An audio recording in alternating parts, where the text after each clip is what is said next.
ቀናቶች አሉ። ግን አልፈን ነው እዚህ ላይ የደረስነው። እግዚአብሔር ይመስገን። ለሱ ደግሞ ምን እንደምታደርጉ ጠፍቷችሁ ያውቃል? ማጋ እንደምትሸሸጉ ለማን የሆነ ነገር እንደምትናገሩ አነጋገሩ ራሱ ጠፍቶባችሁ ያውቃል? አንዳንዴ እንባችሁ ብቻ ንግግር ይሆናል እና ማዘን መከፋቴን እንባይ ሲያወራ ጻልባ ቀኝቴ የሚያበረታችሁ ሰው ምናምን ያስፈልጋል። ያ ሰው ደግሞ ከኔ ጎን የለም፣ እንደዚህ የሚለኝ ሰው የለም። ገባችሁ አይደለ? ማለት እንዴት ብዬ ላስረዳችሁ እየሞከርኩ እንደሆነ አላውቅም። ግን ደግሞ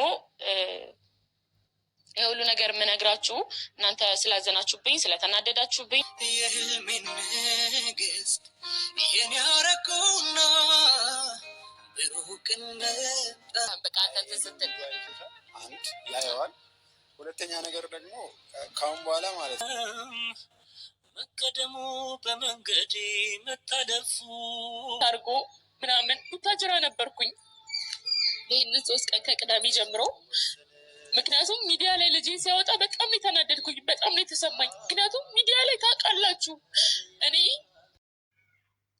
ፍቅር እንግዲህ ችግር አጋጥሟታል ማለት ነው። ያው ከፊት በቪዲዮ እንደተመለከታችሁት እውነት ለመናገር ዩቱበሮች ብዙ ጊዜ የሆነ ችግር ሲያጋጥማቸው ሁማን ሄራቸው ሜካባቸው ውልቅልቅ አድርገው እያለቀሱ እየተነፋረቁ ይመጣሉ።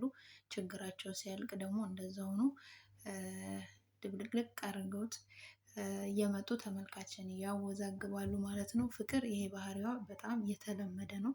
ይቅርታ አድርጉልኝ ያው ወዳጆቿ ተከታዮቿ።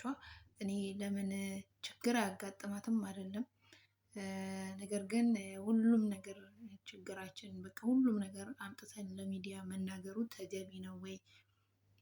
አንዳንዴ መፍታት የምንችላቸው ችግሮች መፍታት መቻል አለብን። ካልቻልነው ደግሞ ዝም ማለት እንጂ ትንሹም ትልቁም ችግር ሲያጋጥመን እየመጡ እዚህ ሚዲያ ላይ ተመልካች ኦዲየንስን ማጨናነቅ ተገቢ ነው ብዬ አላምንም እኔ። ፍቅር ደግሞ ይህንን የተለመደ ባህሪዋ አድርገዋለች ማለት ነው።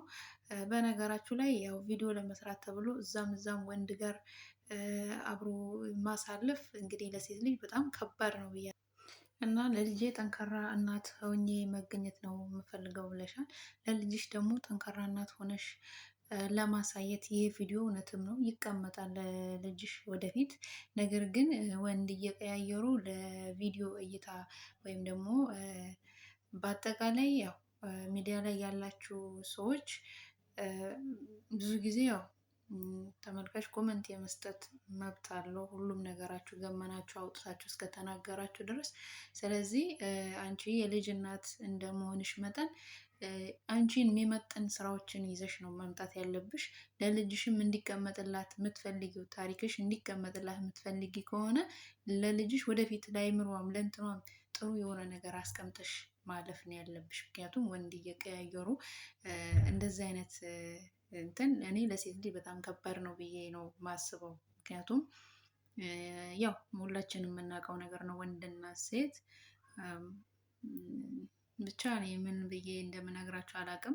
በአጠቃላይ ግን ስለ ልጅሽ የምታስቢ ከሆነ ለልጅሽ ወደፊት የሚቀመጠውን ታሪክ ብዙ አይነት አይዲያ ብዙ አይነት ኮንቴንት አለ። ከነዛ ውስጥ